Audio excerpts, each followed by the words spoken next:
Good morning everyone. स्वागत है आपका हमारे चैनल पे। और आज है जनवरी 3। इंपॉर्टेंट न्यूज़ को यहाँ पर कवर करेंगे। आइए फटाफट देखते हैं कि क्या इंपॉर्टेंट न्यूज़ दिया हुआ है। सबसे पहला हम लोग बात करेंगे इस टॉपिक पे। ये आर्टिकल को थोड़ा सा देख लीजिए, बहुत मतलब कुछ महीनों से न्यूज़ में आ रही है। यहाँ पे जो है ना, ये किसान नेता हैं, इनका नाम याद रखिएगा, जगजीत सिंह डल्लेवाल। पूछ देगा कि जगजीत सिंह डल्लेवाल चर्चा में रहे थे, किस फील्ड से जुड़े हुए, किस क्षेत्र से जुड़े हुए हैं, तो आपको बता दें ये किसान नेता है और एमएसपी की मांग को लेकर ये अभी अनशन पे है, आमरण अनशन पे। जब तक सरकार इनकी बातें नहीं मानेगी, जब तक एमएसपी को कानूनी गारंटी नहीं दिया जाएगा, तब तक ये जो है ना भूखे जो है ना हड़ताल पे रहेंगे।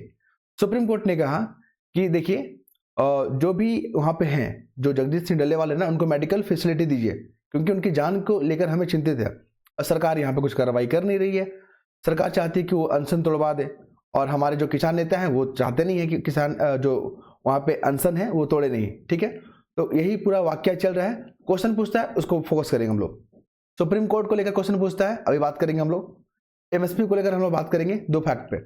सबसे पहला ये सुप्रीम कोर्ट से क्या क्वेश्चन पूछे गए ना, वो मैं आपको बताता हूं। ठीक है, क्योंकि अभी यही चीज देखने को मिलेगा। सुप्रीम कोर्ट से यही क्वेश्चन पूछता है कि वर्तमान संख्या कितना है, 34 है, जिसमें हमारा एक सीजीआई भी है, चीफ जस्टिस ऑफ इंडिया। ठीक है, सीजेआई। कॉलेजियम सिस्टम याद रखिएगा, कॉलेजियम सिस्टम सिफारिशें करती है कि कौन हमारे बनेंगे सुप्रीम कोर्ट या हाई कोर्ट के जज। दो हो गया।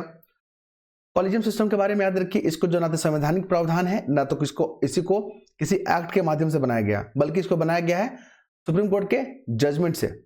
ठीक, उसके बाद आइए यहाँ पे नेक्स्ट मुद्दे पे बात करते हैं। यहाँ पे अगर मान लीजिए देश में फाइनेंशियल इमरजेंसी लग जाता है, अभी तक तो लगा नहीं है, लेकिन सपोज कीजिए लग जाता है। ठीक है, ऐसा प्रावधान है हमारे संविधान में कि अगर फाइनेंशियल इमरजेंसी लग जाता है, इमरजेंसी जो हमारे आर्टिकल 360 में है, तो सिर्फ राष्ट्रपति को छोड़ के बाकी जितने भी है ना कर्मचारी, अधिकारी, जज, सबके सैलरी कट हो सकते हैं। सिर्फ किसके नहीं होंगे, हमारे राष्ट्रपति जी का।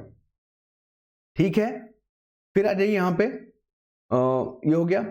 अभी जो है ना बीपीएससी एग्जाम में बहुत बार पूछा है और यूपीपीएससी में खूब बार पूछा है कि संसद, मतलब हमारे जो सुप्रीम कोर्ट है, उसमें जजों की जो संख्या है, अगर उसको बढ़ाना चाहते हैं तो ये पावर किसको दिया गया, संसद को, हमारे पार्लियामेंट को। लेकिन जब हाईकोर्ट की बात करें, हाईकोर्ट में अगर मान लीजिए जजों की संख्या बढ़ाना ना, तो ये पावर है हमारे प्रेसिडेंट को। ठीक है, ये फैक्ट याद रखिएगा, बहुत बार रिपीट हुआ है। ठीक है, बहुत बार मतलब बहुत बार रिपीट हुआ है। फिर आ जाइए यहाँ पे, हाईकोर्ट के जो हमारे जज होते हैं ना, उनको सैलरी तो मिलता है स्टेट वाला से, स्टेट जो कंसोलिडेट फंड होता है वहां से मिलता है, लेकिन जो पेंशन मिलता है ना, वो हमारे सेंटर का कंसोलिडेट फंड है ना, वहां से मिलता है। क्लियर है? चलिए अब हम लोग आते हैं एमएसपी को लेकर। एमएसपी को लेकर हम लोग आते हैं, यहाँ पे छोटा सा पॉइंट डिस्कस कर लेते हैं। आप सभी जानते ही होंगे एमएसपी क्या है, मैंने बहुत बार जिक्र भी किया है। एमएसपी को लेकर कुल 23 फसल है। बिहार में बहुत बार पूछा है, उत्तर प्रदेश में बहुत बार पूछा है, यूपीएससी में बहुत बार पूछा है। इसमें जो है ना रबी और खरीफ क्रॉप जो है ना मिक्स है। इसमें आपका कॉफी हो गया, टी हो गया, ये सब फसल नहीं आता है। ठीक है, इसके बाद आ जाइए, सीएससीपी एक संस्था है जो सिफारिशें करती है। 1965 में बना था, लेकिन 1985 में इसका नाम चेंज कर दिया गया, सीएससीपी कर दिया गया। पहले इसका कृषि मूल्य आयोग हुआ करता था। अंतिम मोहर कौन लगाता है, cabinet committee of economy affair. ये क्वेश्चन याद रखेंगे आप। ठीक है, अभी एमएसपी जो है ना, एमएसपी होता क्या है, तो मिनिमम सपोर्ट प्राइस। ठीक है, सरकार जो है ना किसान को आश्वस्त करती है कि भैया अगर ज्यादा प्रोडक्शन हो जाएगा तो आप लोग चिंतित ना करें, हम उसके दाम को गिरने नहीं देंगे। लेकिन ये सिर्फ आश्वासन है। किसान बोल रहे हैं कि हमको ना इसको कानूनी गारंटी दीजिए, हमें अधिनियम बना के दीजिए कि आप ऐसा ही करेंगे। क्लियर है?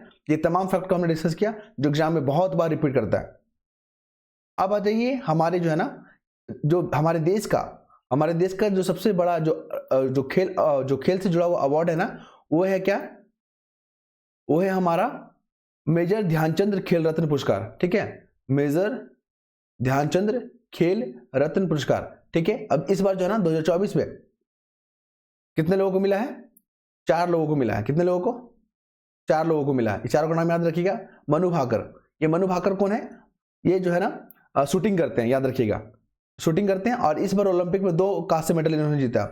फिर आइए डी गुगेस, इनका नाम कौन नहीं जानता, अभी पूरा फेमस थे और हमारे देश में बहुत चर्चित है अभी ये, क्योंकि ये वर्ल्ड चैंपियन बन चुके हैं शतरंज में। ठीक, क्यों बात कर रहे हैं? क्योंकि एक तरफ स्पोर्ट्स प्लेयर का नाम दे देगा, दूसरा उनका क्षेत्र से जुड़ा हुआ दे देगा, बोलेगा मैचिंग करके बताइए।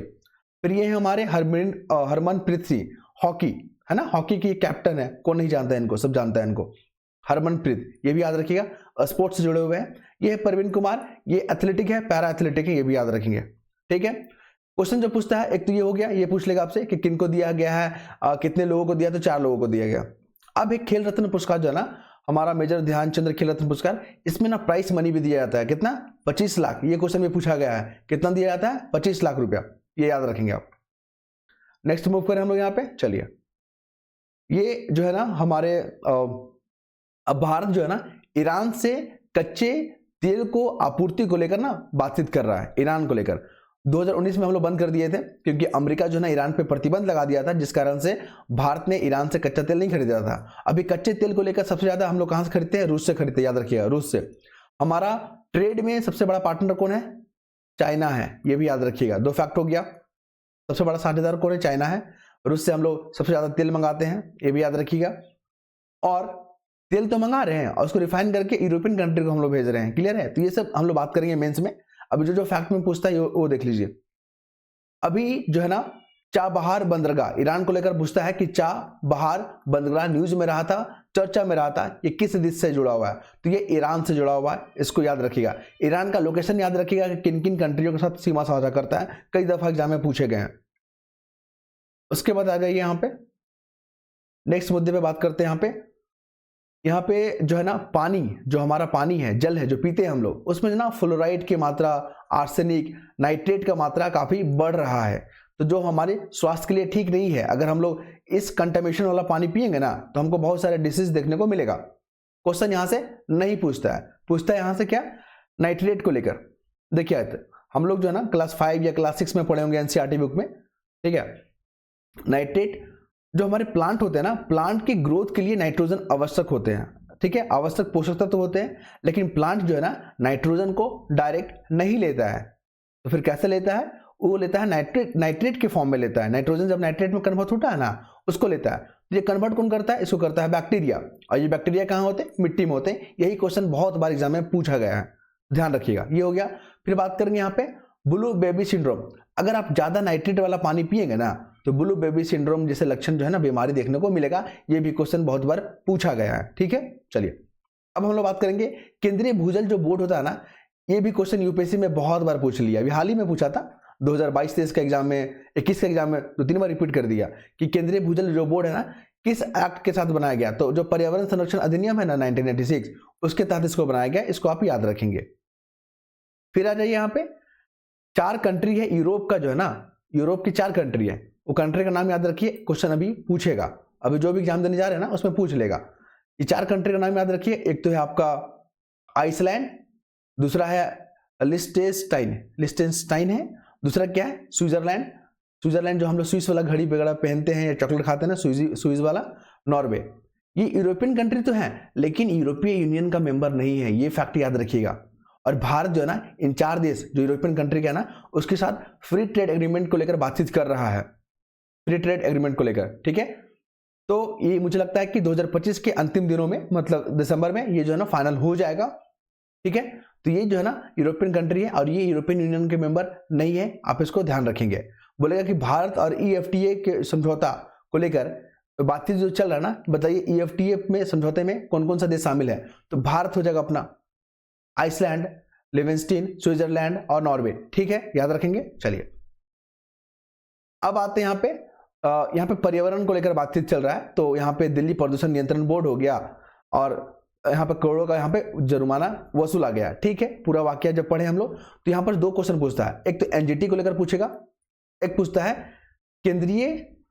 केंद्रीय जो है ना केंद्रीय प्रदूषण नियंत्रण बोर्ड, इसको लेकर पूछता है।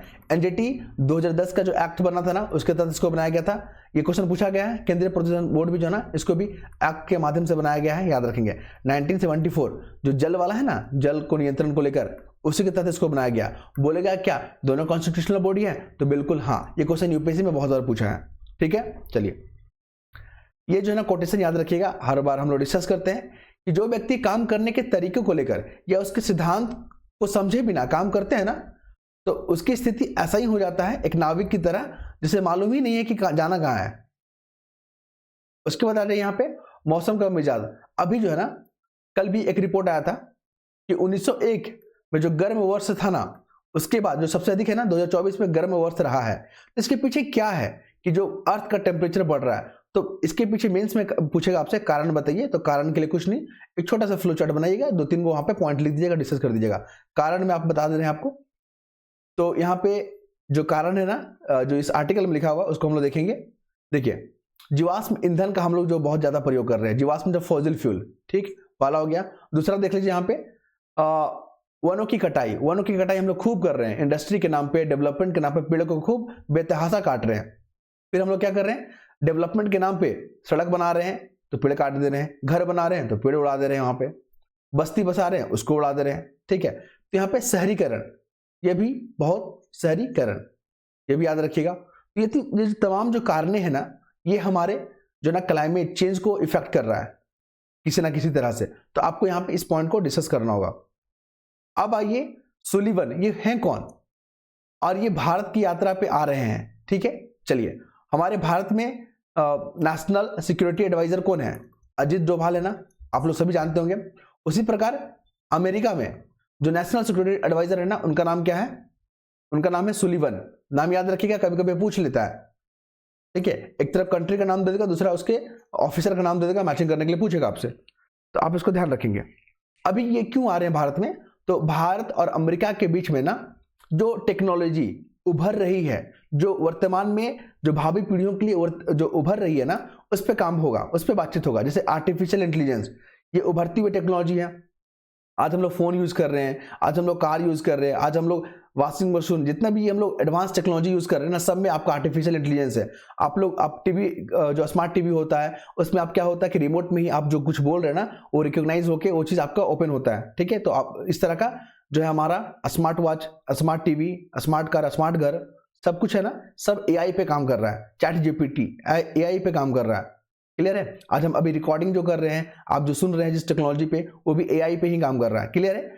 तो सारी उभरती टेक्नोलॉजी को लेकर जो है ना भारत और अमेरिका बातचीत कर रहा है, ठीक है। नवाचार, सुरक्षा को लेकर, प्रौद्योगिकी को लेकर यहाँ पे। तो यहाँ से फैक्ट पूछे जाएंगे कि नेशनल सिक्योरिटी एडवाइजर जो अजित डोभाल है ना, उसी प्रकार अमेरिका में कौन है, सुलिवन है ये। फिर आज ये कल भी मैंने डिस्कस किया था, जो 1984 में घटना घटा था, याद है ना, भोपाल मध्य प्रदेश में, भोपाल में घटा था ना। तो वहां पे जो अपशिष्ट थे, क्या कहानी था सुन लीजिए थोड़ा सा। 1984 में यहाँ पे जो ना एक यूनियन कार्बाइड करके जो कंपनी थी, जो फर्टिलाइजर बनाती थी, वहां पे गैस रिलीज कर गया ना, तो वहां पे लगभग हजारों लोग मर गए, मृत्यु हो गया उनका, बहुत लोग अपंग हो गए। अभी भी उसके प्रभाव देखने को मिलता है। मध्य प्रदेश के मुख्यमंत्री अभी कौन है, मोहन यादव, याद भी रखिएगा, पूछ लेगा आपसे।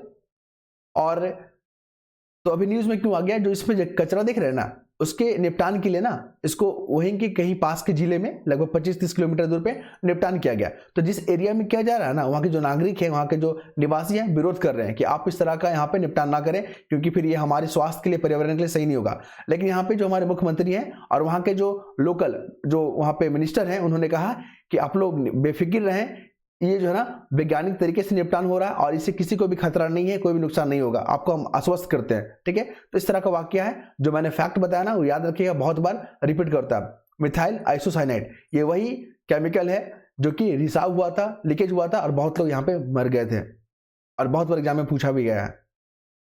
आइए कोल माइंस को देख लेते हैं भारत में, जैसे कि अपना झारखंड में झरिया बोकारो, अपना यहाँ पे छत्तीसगढ़ में कोरबा फेमस है, ठीक है। मध्य प्रदेश में सिंगरौली, अभी मध्य प्रदेश न्यूज में आ रहा ना, तो मध्य प्रदेश के जितने भी खबर है ना, जो भी पॉइंट मिलते हैं न्यूज में ना, ध्यान रखिएगा, क्वेश्चन पूछेगा वहां से कि जो राज्य न्यूज में आ जाता है उसको टारगेट करता है एग्जामिनर, पूछ लेगा।